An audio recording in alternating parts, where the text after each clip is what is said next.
रूहानियत सूफियत में बहुत ही सच्ची बातें, बहुत ही असलियत से भरपूर बातें इंसान को सुनने की मिलती हैं। आज का दौर घोर कलयुग का दौर है।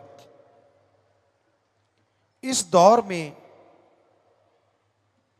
इंसान समझ नहीं पाता वो किसकी बात पे भरोसा करे और किसकी बात पे भरोसा ना करे।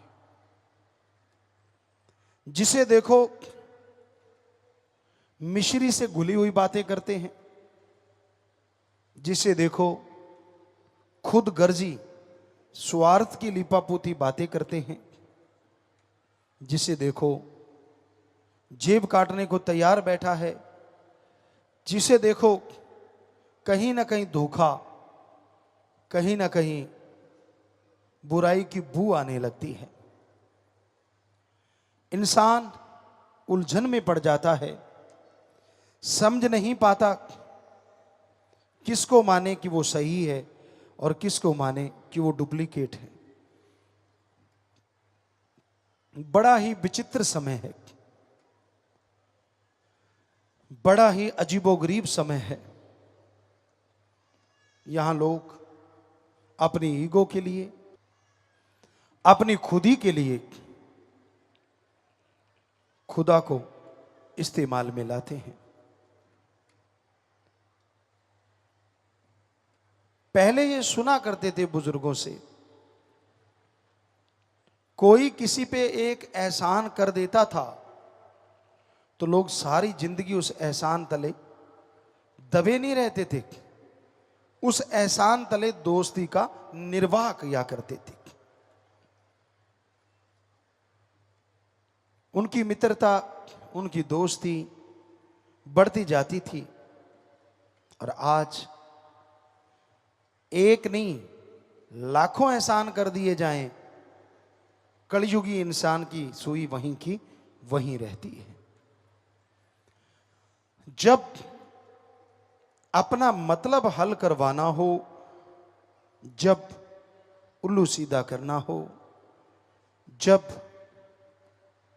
अपनी वाहवाह करवानी हो, जब जरूरत हो, तो लोग अपने मां बाप से रिश्ता रखते हैं, वरना मां बाप को भी मां बाप की तरह नहीं समझते।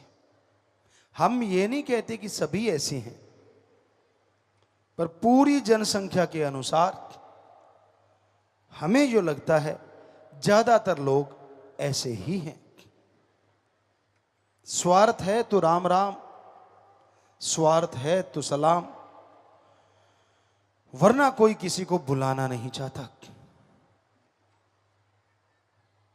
उम्र इंसान को बहुत कुछ सिखा देती है, जो ना तो पढ़ाई सिखा सकती है, ना कोई टीचर मास्टर लेक्चरर सिखा सकता है। उम्र एक ऐसी चीज होती है, ज्यों ज्यों गुजरती है, ज्यों ज्यों राही रास्ते में जुड़ते चले जाते हैं, त्यों त्यों पता चलता चला जाता है कौन सा राही कैसा है। पंजाबी च एक कहावत है, आदमी दा पता चलता है राह पिया या बाह पिया। मतलब कहीं रास्ते पे चल रहे हों तो पता चलता है, या फिर किसी से व्यवहार किया जाए तो पता चलता है, वरना आप कैसे पता कर लोगे कौन आदमी कैसा है। हमने बड़ी नजदीक से देखा है इस दुनिया को, जन्म से लेके आज तक सब बातें दिलो दिमाग में हैं। कई बार तो हैरानी हो जाती है, यार इंसान ऐसा हो सकता है। राम का नाम नहीं लेना, अल्लाह वाहिगुरु को याद नहीं करना, दुनियावी साजो सामान में उलझे रहना, दुनियावी इच्छाओं में खोए रहना। इच्छा करना कोई गलत बात नहीं, अगर इच्छा नहीं होगी तो जिंदगी नहीं होगी। पर इच्छाओं का मक्कड़ जाल नहीं होना चाहिए। जैसे मकड़ी जाल बुनती है, इस तरह इच्छाओं का जाल मत बुनना। क्योंकि कहते हैं मकड़ी जब जाल बुन लेती है, कई बार ऐसा भी होता है कि उसमें कोई जीव नहीं फंसता, पर खुद ही फंस के सूख जाती है। और राजस्थान में हम आम देखा करते थे, इतनी बड़ी बड़ी मकड़ियां बड़ा सा जाल बुन लेती, और अगर उसमें कोई जीव नहीं फंसा तो लास्ट में जब हम जाल साफ करते तो मकड़ी मरी हुई सूखी हुई मिलती, पता नहीं कब की मर जाती। तो उस तरह है भाइयों बहनों, इच्छाओं का मक्कड़ जाल इतना सख्त ना बुन लेना कहीं उसमें ही सारी जिंदगी गुजर जाए और मर जाओ, तबाह हो जाओ। ना ना, इच्छाएं रखो पर जायज। आज के इंसान की फितरत बन गई है, आदत बन गई है, भगवान अल्लाह वाहिगुरु से एक इच्छा रखता है, वो पूरी हो गई, उसकी खुशी होती है। सबसे पहले वाली इच्छा पूरी होती है, बड़ी खुशी होती है। वाह मालका, वाह सतगुर, वाह अल्लाह, वाह वाहिगुरु, वाह राम, वाह वाह करता है। लेकिन जिस तरह कोई पाठ करवाया जाता है गुरु साहिबानों की पवित्र गुरबाणी का या रामायण का या अलग अलग तरह के पवित्र ग्रंथों का पाठ करते, सुंदरकांड का, ये देखने में आता है राजस्थान साइड में लोग बालू रेत को गिल्ला करते हैं और उसमें जौ या गेहूं दबा देते हैं, पानी रोज डालते हैं तो वो अंकुरित होने लगती है। उसी तरह इंसान की एक इच्छा पूरी होती नहीं कि काम वासना क्रोध लोभ मोह अहंकार मन माया की वजह से 10 इच्छाएं और अंकुरित होना शुरू हो जाती हैं। 10 इच्छाएं मुंह बाए खड़ी हो जाती हैं और इंसान उन इच्छाओं के चलते अपने अल्लाह वाहिगुरु राम से दूर हो जाता है, गुमराह हो जाता है, भूल जाता है अपनी उस इच्छा को जो एक ही थी, मेरा मौला मिले, सतगुरु अल्लाह राम मिले, भगवान मिले, सम्मान मिले, दो जहान मिले, निज धाम मिले, परमानंद मिले, सब कुछ भुला देता है। यह है इच्छाओं का मक्कड़ जाल। इच्छा कदे बंदे दियां हुंदियां ना पूरियां, सोचदा बथेरा पर रहंदियां अधूरियां। बेपरवाह जी ने बहुत से भजन बनाए हैं, थोड़ा शब्दों का इधर उधर हो सकता है कि इच्छाएं इंसान की तमाम पूरी नहीं होती। सोचता बहुत है और वो अधूरी रहती हैं, और जितनी इच्छाएं ज्यादा अधूरी रह जाती हैं उतना ही वो टेंशन में, चिंता में आ जाता है। इच्छा पूर्ति के लिए यह जरूरी है कि आप सुमरन करें, भक्ति करें। धन्य वो मां बाप जिनकी इच्छा रहती है कि मेरी औलाद ओम हरि अल्लाह वाहिगुरु की भक्ति करे और इंसानियत की सेवा करे।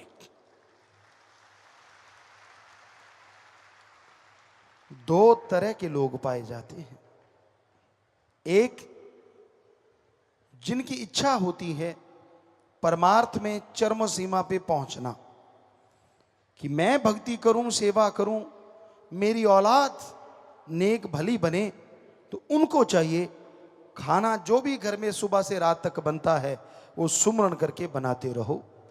यकीनन ये इच्छा मालिक कबूल मंजूर कर लेंगे और नजारे दिखा देंगे। एक काइयां आदमी होते हैं, बड़े चालाक, उनको होता है कि मेरे से प्यार बढ़े, मालिक से कम हो जाए तो वो शुक्र गुजारते हैं। उनको लगता है कि अगर मालिक से बढ़ेगा तो मेरे से घटेगा, और मेरे से बढ़ गया तो मालिक से कम हो गया तो कोई बात नहीं। ऐसे लोग अपने पांव पे कुल्हाड़ा मारते हैं। जो रहमतों का समुंदर उनको मिलने वाला था उससे वंचित रह जाते हैं, वो खोखले हो जाते हैं। थूथा चना बाजे गाना। वो छोटी छोटी खुशियां लेना चाहते हैं, पर ऐसा लगता है सब कुछ कहीं गुम सा हो गया। उनको रिश्ते नातों से कुछ लेना देना नहीं होता। वो तो अपनी ही इच्छाओं से, या दूसरे शब्दों में अपनी इच्छाओं पे सब कुछ कुर्बान कर देते हैं। एक कहावत है, बंदरिया अपने बच्चे को बहुत प्यार करती है। आप शायद नहीं जानते होंगे। यह प्रयोग किया गया, देखा गया कि एक तालाब सूखा था, बंदरिया वहां बच्चों के साथ रहती थी। एकदम से फ्लड आया, वो निकल नहीं पाई, पेड़ पे चढ़ गई, पेड़ डूबने लगा। बच्चा छोटा था, उसने घुटने तक बच्चा था, बच्चे को उठाया, अपने सिर पे बिठा लिया, लेकिन पानी चढ़ना बंद नहीं हुआ। पानी चढ़ता गया, चढ़ता गया, चढ़ता गया। और जब बंदरिया को लगा कि मैं डूबने वाली हूं, तो उसने झट से बच्चे को सिर से उतारा और अपने पैर के नीचे दबा लिया। खुद बच गई, बच्चा मर गया। क्या आपको नहीं लगता आज के इंसान भी बंदरियां हैं ज्यादातर? बुरा ना मानना, संत सच्ची बात कहते हैं, थोड़ी कड़वी जरूर होती है, पर सत्संगी क्या हुआ जो किसी पे लगे ना। वो स्पिरिट ही क्या है जो जख्म पे जलाए ना और उसको ठीक ना करे। तो आज के लोग इतने खुद गर्ज हो गए हैं। कहां तो खुशी हो कि यार सतगुरु से, मालिक से प्यार है, हमें क्या और चाहिए। कितनी बार उनको जिंदगी मिल जाती है, कितनी बार उनको नियामतें मिलती हैं, लेकिन उनकी सुई वहीं की वहीं रहती है। खोट निकालते हैं मालिक में, कमियां निकालते हैं अपने सतगुरु में। बड़ा ही अजीबोगरीब लगता है। आपको उदाहरण बताएं, सतगुरु के रमज को कोई समझ नहीं पाया। तुलसी जी कहते हैं, जो कोई कहे संत को चीना, तुलसी हाथ कान को दीना। इतने बड़े फकीर कहते मैं रमज नहीं समझ सका। एक उदाहरण देते हैं, बेपरवाह जी परमपिता शास्त्राम जी महाराज ने जब हमें बुलाया, बात पे बात याद आ गई, तो हमने वहां बोला कि भाई हम अपने सतगुरु से बेइंतहा मोहब्बत करते हैं। जितने भी आसपास सेवादार थे, अगर परमपिता जी कल को दिन को रात कहेंगे तो आपने रात कहना है, और रात को दिन कहेंगे तो दिन कहना है, किंतु परंतु मत करना। कहते जी ठीक है। पर एक सज्जन हमें कहने लगे कि परमपिता जी कई बार अजीबोगरीब सी बातें कर देते हैं। हमने कहा अच्छा। कहता हाँ। हमने कहा दिखाओ। बेपरवाह जी ने कहा कि भाई लस्सी पीनी है। लस्सी जो बिलोते हैं उसके बाद जो लस्सी रह जाती है, तो हमने कहा भाई ठीक है। बेपरवाह जी ने लस्सी पी ली। अगले दिन कहते बुद्धू तूने लस्सी दे दी, नजला हो गया। परमपिता ये कह के चले गए। वो कहता मैंने कहा था ना, देख हमें कहने लगा, देखो खुद ही लस्सी मांगी परमपिता जी ने। हमने कहा हाँ। कहता अब वो मुझे लड़ रहे हैं कि भी तूने लस्सी क्यों दी, हमें नजला हो गया। हमने कहा मूर्ख, तू क्या समझे सतगुरु की रमज। वो जो तूने तेरे हाथ से लस्सी दी, पत्नी तेरे पहाड़ जैसे कितने कर्म को सतगुरु ने डांट के खत्म कर दिया, अपने पे लेके, अपना नजला लेके खत्म कर दिया। तू क्या जाने। और बेपरवाह जी ने ये बात सुनी, कहने लगे तेरे जैसा मुरीदी नहीं तो मिला हमें। चक्कर तो यही है जो इतनी रमज समझ सके। तू जो बोला वो सच।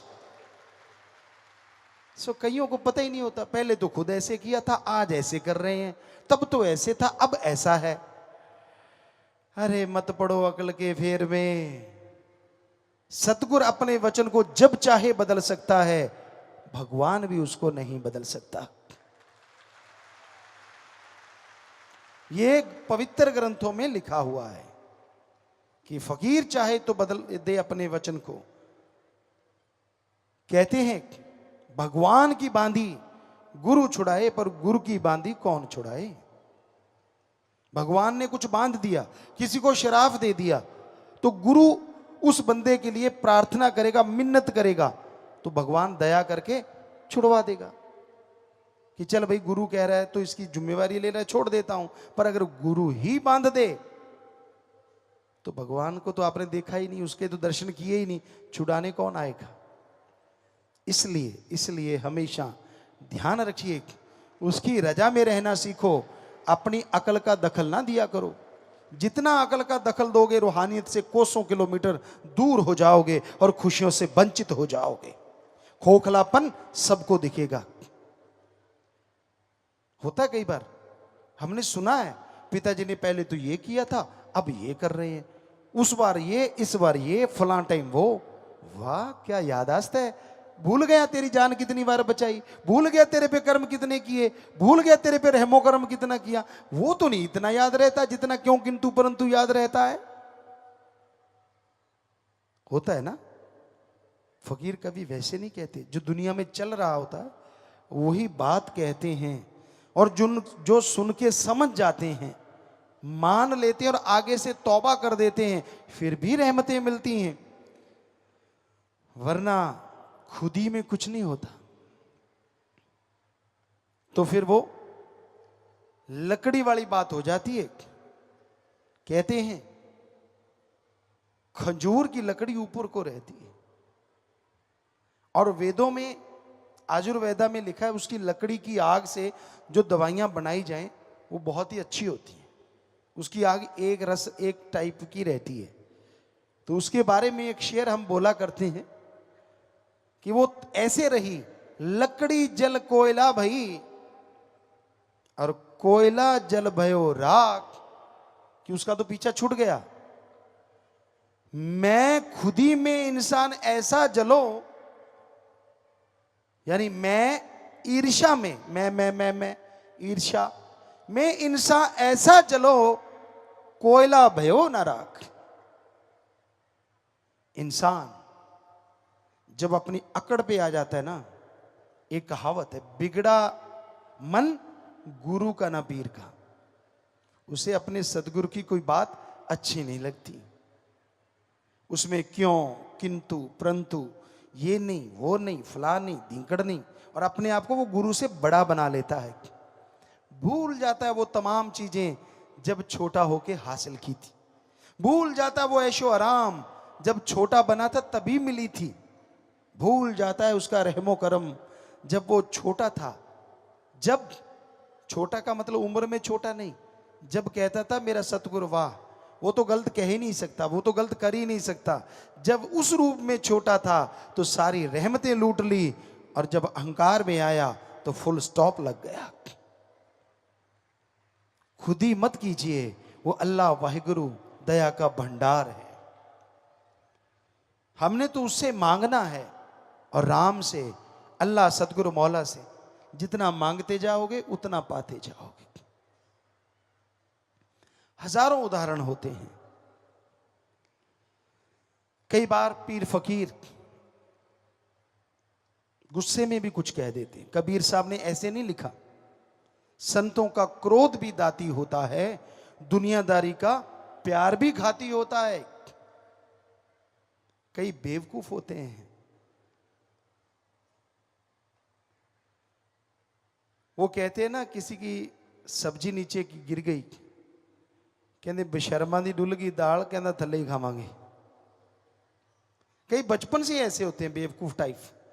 दूसरे उनको इस्तेमाल करते रहते हैं, वो उनके इस्तेमाल में आते रहते हैं, उनका काम करते रहते हैं, और उनको मजा होता है यार अच्छा बेवकूफ बनाया। यानी बचपन से ही चलता है उनके साथ। वो बेवकूफ थे, बेवकूफ बने ही रहते हैं, कभी बदलते नहीं। ऐसा हमने देखा है। कितनी भी रहमतें हो जाएं, वो तो उसको बुला सकते हैं, लेकिन अपनी बेवकूफी कभी नहीं छोड़ते, अपनी अकल का इस्तेमाल नहीं लाते। तो फिर लाई लग ना होवे, घर वाला ते चंदरा गमांड ना होवे। जो किसी की उंगली पे चलते हैं, ऐसा नहीं होना चाहिए। अपना दिमाग का इस्तेमाल भी करना चाहिए। मालिक ने जो खोपड़ा दिया, इसके अंदर बहुत बड़ा खजाना दिया है। ये दूसरों के इशारे पे नाचने के लिए नहीं, दूसरों के इशारे पे बंदर नाचते हैं। आप बंदर हो, मदारी नचाता है उनको। दूसरों के इशारे पे पशु पक्षी परिंदे नाचते हैं, कठपुतलियां नाचती हैं। आप तो इंसान हो, कभी तो अपने दिमाग का इस्तेमाल किया करो। परमात्मा ने जो रहमत की है, कभी तो उसका इस्तेमाल किया करो। सो रूहानियत के रास्ते पे चलना कोई मामूली बात नहीं। इसमें आदमी की काम वासना, क्रोध, लोभ, मोह, अहंकार, मन और माया, 7 बैरी बुरी तरह से घेर लेते हैं। और कोई सतगुरु पे दृढ़ यकीन करे, कोई राम नाम का सुमरण करे, 3 सातों का फंदा ढीला हो सकता है। अदरवाइज ये 7 का फंदा इतना टाइट है, इतना कसावट वाला है कि कोई सोच भी नहीं सकता। इसलिए हे भक्तजनों, परमपिता परमात्मा का नाम लिया करो, उसकी भक्ति किया करो। जो नाम लेते हैं यहां भी निज धाम की खुशियां लेते हैं, और मरने के बाद भी वो निज धाम जाया करते हैं। हम सीधी भाषा में कबीर जी का दोहा आपको सुनाएं। गुरुमुख मरे क्या रोइए, जो अपने घर जाए, रोइए मनमुख बापड़े, जो हाट न हाट बिकाए। सो गुरु से प्यार करता है, वो मालिक की गोद में बैठ के निज धाम जाता है। गुरुमुख बनो, मनमुख ना बनो। कितनी देर अकड़ में रहोगे, कितनी देर तने रहोगे। आपको बताया, खजूर तनी रहती है, उसकी लकड़ी जल्दी काट ली जाती है, क्योंकि वो वेदों में लिखा है कि ज्यादा काम आती दवाइयों में। और बेरी को कोई काटता ही नहीं, क्यों? उसकी लकड़ी काम की नहीं होती। पर आपको पता है, गरीबों में बेरी के जो फल होते हैं वो सेब संतरों से भी ज्यादा विटामिन वाले होते हैं। और वो झुकी रहती है बेचारी, ना उसकी लकड़ी काम की, पर उसमें फल लगता है बहुत ज्यादा। इसलिए लोग काटते ही नहीं उसको, या लकड़ी काम आएगी नहीं, और जीती है तो ये बच्चों के भी काम आएगी।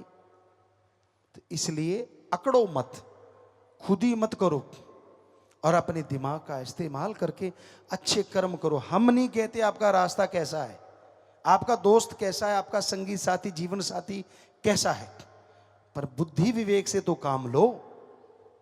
आपका सदगुरु कैसा है, क्या उसने आपकी गरज पूरी नहीं की? अजी ऐसी पूरी की जो आप कल्पना भी नहीं कर सकते। क्या आप जिंदगी कहीं से ला सकते हो? क्या आप भयानक बीमारी जिससे डॉक्टर लाइलाज कह दें, क्या अपनी अकल से या अपने उन यार दोस्त चमचे वालों से ठीक करवा सकते थे? तो फिर चमचागिरी नहीं छोड़ी, सदगुरु को छोड़ रखा है। समय का क्या पता, आने वाले समय में कैसी करवट ले, क्या होने वाला है। फिर क्या करोगे? क्या जिनकी चमचागिरी कर रहे हो वो बचाएंगे? क्या वो कर्म काट देंगे आपके? कभी तो बुद्धि से काम लो, कभी तो विवेक का काम लो। हर टाइम जो मन को भाई वो ही गाता है। और जब महान मन का पहाड़ टूट जाता है, फिर कुरलाता और चिल्लाता है, फिर बचाने कोई संगी साथी रिश्तेदार नहीं आता है। यारी रखी उस सतगुरु मौला से, तो वो मरने से पहले, जितने बार मरते हो, हर मरने से पहले आके उंगली पकड़ के बचाता है। वो उंगली पकड़ के बचाता है। सो उससे यारी रखो ना, जो दोनों जहान का यार है। वो अल्लाह वाहिगुरु राम सतगुरु मौला है। वो नहीं छोड़ेगा, दुनिया कुछ भी बोले, उसने जिसका एक बार हाथ पकड़ लिया वो नहीं छोड़ता, नहीं छोड़ता, नहीं छोड़ता। आप लाख हाथ झटको, आप लाख हाथ छुड़ाओ, वो नहीं छोड़ता, क्योंकि उसको आपकी जिम्मेवारी हो जाती है जब वो आपको गुरुमंत्र देता है कि भाई ये मेरे बच्चे हैं। आप उनकी निंदा करो, आप उनको गाली भी देते हो, कोई फर्क नहीं पड़ता, क्योंकि वो तो फकीर है। फकीर की इज्जत इसी में होती है कि वो परमपिता परमात्मा के गुण गाता है। कोई उसे गाली दे, कोई उसे गलत बोले, राम जाने उसका काम जाने, पर वो सबके लिए मालिक से हमेशा ठंडी निगाह रखें, यही अरदास करता है, यही दुआ उसके चरणों में रखता है।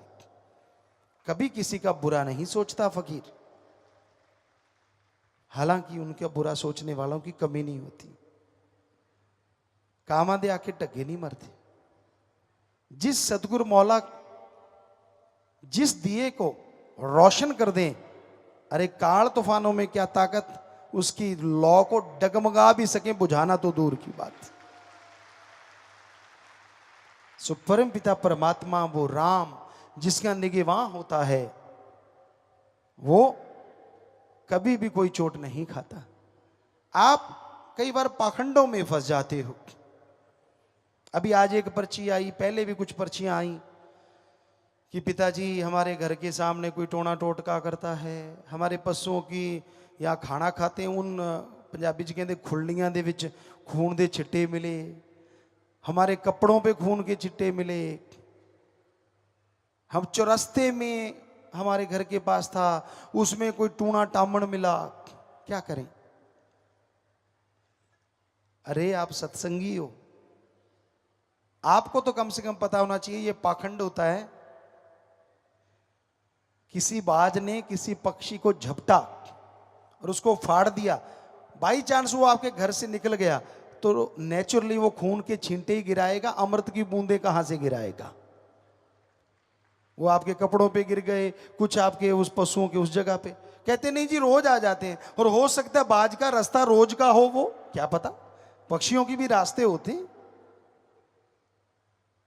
आपके घर के सामने कुछ रख दिया, नारा लगा, उठा के फेंक दो, फिर क्या हो गया। जो करेगा सो भरेगा, कबीरा तेरी झोंपड़ी गलकटियन के पास, जो करेगा सो भरेगा, तू क्यों भया उदास, तू तो राम नाम का साथी है, तुझे किस बात का डर। पर कईयों को साइको हो जाता है, साइको दिमाग में बैठ जाता है, अच्छा अब ये रख दिया अब कुछ होगा, चप्पल उल्टी होगी। इंडिया में जितनी साइंस है इस तरह की, शायद ही पाखंडी साइंस, शायद ही बाहर कहीं हो। जुत्ती उल्टी होगी, ओहो हो, अब लड़ाई होगी, तो 50% तो लड़ाई के लिए तू तैयार हो गया कि लड़ाई होगी, आजा। अब ढूंढने दूसरा कौन सा है। अगर दूसरे की भी जुत्ती उल्टी होगी तो 50% वो तैयार हो गया 100% काम। साइको माइंड में फिट हो गया। आप जा रहे हो, पीछे से किसी ने छींक मार दी तो गड़बड़, बल्कि मारते हैं कहीं तो आगे वापस, तूने छींक क्यों मारी हो, नहीं उसके कोई गन थी जो गोली जल गई है तो परमात्मा ने दी, उसने मार दी, या तो उसके हाथ में हो।